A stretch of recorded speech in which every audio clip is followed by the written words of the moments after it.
Welcome back to the Man Cave Podcast. If you click this episode, chances are it's because you hate us, and we are greatly appreciative of that. So make sure you leave a like and subscribe. This is just a reminder. This is a comedy podcast. So when we're making fun of your favorite celebrities or your favorite athlete, you know, take it with a grain of salt. Don't think it's just because we don't like them. It's just funny. Yeah. Talk to it. What happened to that girl? That's a good. She scammed a bunch of people in crypto. She did. Disappeared.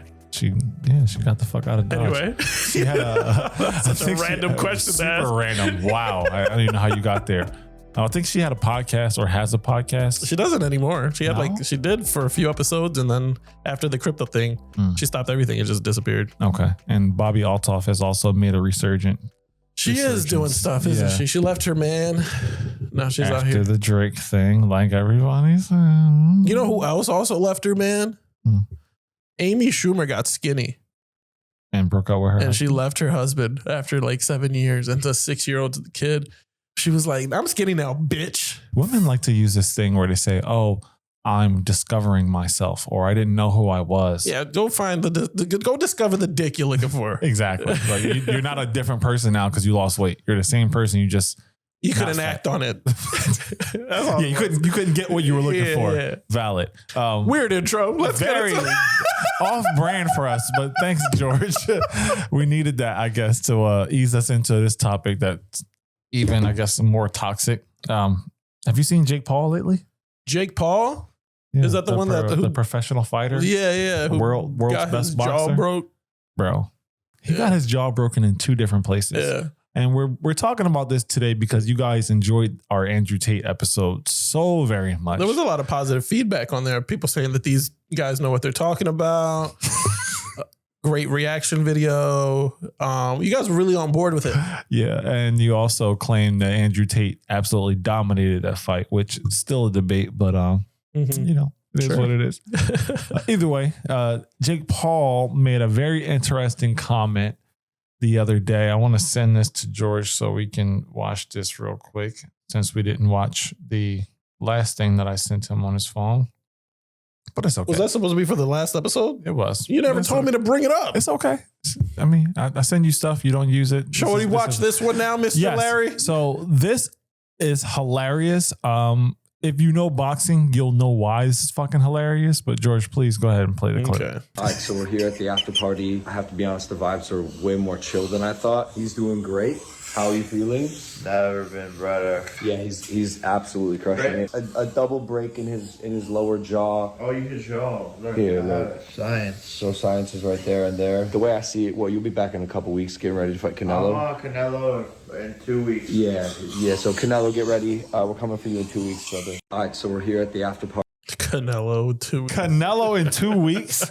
Bro, it takes people a full year to get ready for a fight of that caliber. Yeah. Even if it's a joke. It is a joke. Clearly. Absolutely fucking hilarious that he would even have the balls to say something like that. But here's what I hope, because the dude AJ went in the ring, and I know there was a contractual agreement that you should not knock me the fuck out for this amount of money. And you can see it in AJ's face when he was like, I want to knock you the fuck out. and broke his fucking jaw, right? And I just want that to be the consensus moving forward whenever one of these Paul brothers decide to do some shit in the ring. Jake want to get back in there with Canelo in a year and a half. Canelo, kill him in the ring. just show that this guy is not a boxer. Like he's taking these people who are staples in this fucking sport and making them look like clowns because he has the money to do it. Yeah. Why are we doing that? And it's crazy because it's a literal snowball effect. Like the worse he makes you look, or the more he rage baits you, the more money he makes and the more he can continue to do it. Exactly. Until somebody, to your point, unalives him, which is the proper politically correct term to use, not the K word. Ain't no bitch. Yo, what is wrong with you, dog? We recorded an episode just before this. George was perfectly fine. And now he's unraveling. That was too contained. You can tell whenever he's smiling, he's enjoying whatever chaos he's causing. Okay. My question for you is, do you think this is going to be a popular trend now for influencers or media personalities to literally risk their lives? This has been happening for the last 5 years. Give me an example, because I don't know anybody who got their jaw broken in 2 places for $92 million. They've had content creator fights all the time. The Salt Poppy dude on TikTok, is now thinks he's a boxer as well. I have heard of something like that. And it's just like, this has been happening for the last 5 years, where content creators are getting in the ring with each other, and then they beat another like TikToker, and they're like, holy shit, I can box. And then they end up getting in the ring eventually with somebody who is a boxer, and then losing. Finding out it's because not the real. Salt Poppy dude just lost a fight too, where he got his ass whooped, and people in the comment section was like, it was going to happen. You're not a fighter.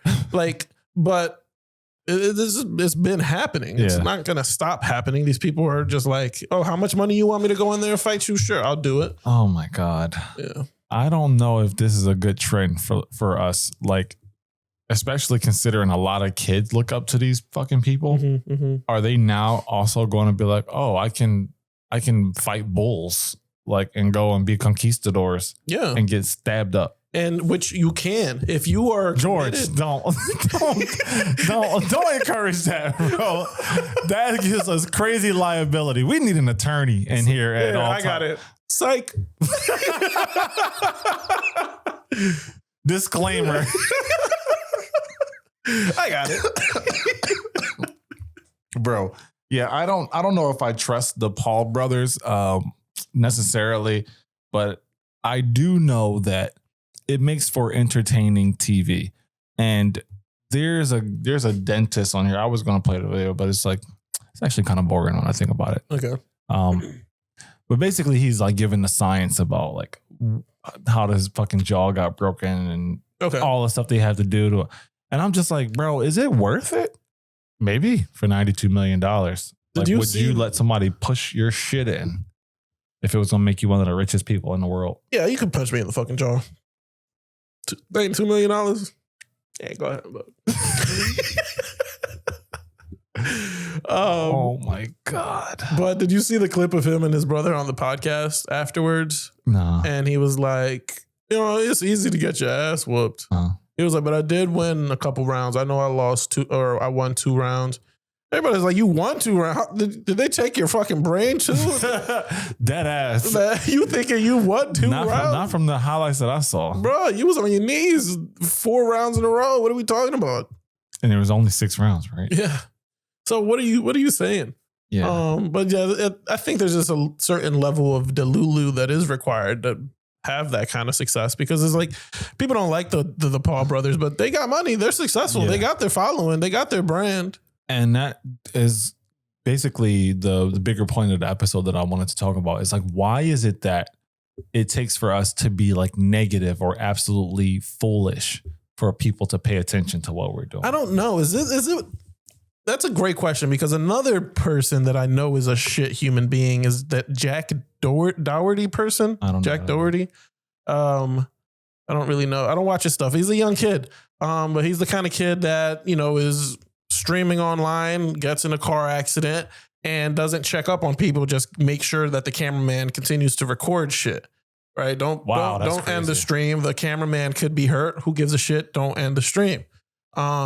That's the kind of kid he is. He's the kind of person that goes out and hires security guards, because he has the means to do it, so that he can go rage bait people, pick on people, but nobody can hit him or swing on him because he has security, right? Huge following for some reason. A lot of people know that he's like a shitty person, but still very successful, still has his money. The Jake Pauls, I mean, they've been in this shit for 20 years. Yeah, that ass. There's no going away for them. I mean, I don't know what it is about being that kind of person that brings that level of success. And what I'll say is, I'm ready to be that person. No, you're not. No, you wouldn't be sitting next to me if that was the case, because I'm trying to go in a complete opposite direction. Like, do I enjoy a good roast and, making people feel like shit every now and then? Of course, I'm human. But also at the same time, like, I don't want that to be my brand. And I don't get how people like a Nick Fuentes, for example, can literally go on the internet and talk crazy about whole groups of people that you know nothing about, and then have millions of followers. Like, and then people are at the same time wondering why there's so much shit happening. Like, the two things are related. You can't be out here constantly talking about fuck Jews. Whoa, I'm going to clip that part. And then expect for people to not try and cancel you. Right. Like it's gonna happen. Yeah. And then another person that you could throw on that list is like Aiden Ross, right? Aiden Ross is a shit person. Yes. And it's just like super successful, money in the pocket, not going anywhere, right? He got Puka Nacua in trouble. What? Puka Nacua. He's Rams wide receiver. Okay. Because he was with Aiden, and Aiden was like, "Oh, do this celebration," which is just like you know how like it's a play on like Jewish people wanting money, right? So it was like he would do the thing. He was like spin the ball like it's a dreidel, and then start doing this, right? And so Puka Nacua got in trouble for that. And Aiden was like, "I'm not apologizing for like he fucking did it." Right. So yeah. So it's shit like that, like shit people for some reason just continue to be successful and have, you know, the lives that they want to live given to them. But I mean, that's a cliche, right? The bad guy, right? The good guys finish last type of scenario. It just is what it is. I mean, it makes me think about like our earlier years in the podcast game. Like we were trying to be like a space where people could learn stuff, like men's health, mental health, like wellness, financials, whatever. Talking about all of that shit and all that bullshit. No, like I say shit because it's like we were putting like dead ass hours. Yeah, we were doing a lot of effort. Yeah, you know, getting guests, doing all this stuff, and then we started talking about like absolutely unhinged, like topical events, and we saw a huge uptick in terms of like people were watching, subscribing from shorts. I'm just like, damn, like, okay, it's one thing to be funny, but also at the same time, like, do people want to see you dragging somebody else? Just like, is that what makes the content better? I don't know. They like the chaos. Yeah. Right? It's like the destruction, or is it like, oh, he's saying what I was thinking, but he had the balls to say it. Like, I don't know. I don't know what the connection is. Yeah, I don't know. I would be curious to see, like, if you're watching this episode, if you follow somebody who's constantly promoting positivity, like who is that person and what is it about their channel that you enjoy? Because there's one social media personality, but he's also like an entrepreneur that I follow, and it's Stephen Bartlett, who's Diary of a CEO. He's always doing like interviews, people talking about mental health, blah, blah, blah. He has a huge following. Yeah. But it's like, compared to like a Joe Rogan or somebody, you know, it would take him forever to reach that level of success in the podcast game. Well, what is it about him that attracted you to that? Well, I think he and I are just kind of like wanting the same things. Like we want to have success in the business space, and we know that it takes like a certain level of thinking and discipline in order to achieve that. Okay. But if that's not your goal in life, or if you don't have any goals at all, like then you can follow me on Instagram. You don't even post anything on Instagram.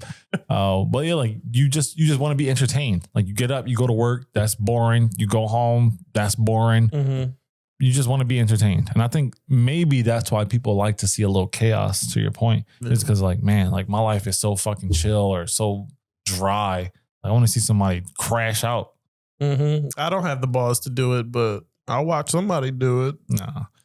I think everybody at some level has the ability to. They just haven't been rewarded greatly enough to warrant going to do it. Like if somebody gave you $15 million tomorrow to go and say you hate Mexicans, I'll do it in what language you want me to say it. To my point. Yeah. Psych. No.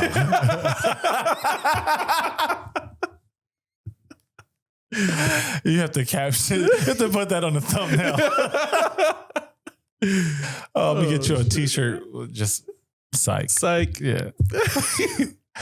That seems to be the way to fucking save us in this stupid ass country. Anyway, any thoughts you had on that? I know this is a rather short episode compared to the last one. No, I mean, that's pretty much it. Like I said, if he does get in the ring with Canelo, I'm hoping that Canelo's like, I don't need the bread. Let's just box. Just do it for the love of the game. That would probably scare Jake Paul shitless. Yeah. What you mean you don't want the money?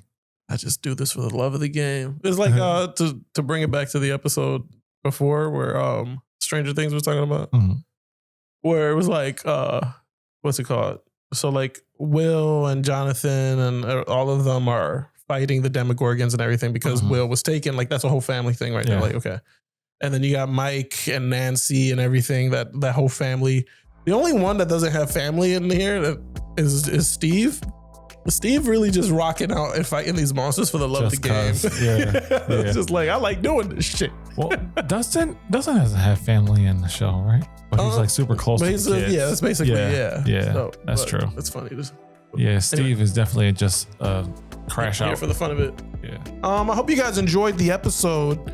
We talked about Jake Paul. If you enjoyed this one, maybe go back and watch our Andrew Tate episode that also, like we said, had a lot of positive feedback. I'm sure this one will be the same. Are you okay? Yeah, I'm good. Right, okay. You want to do your thing? What is my thing? Bye.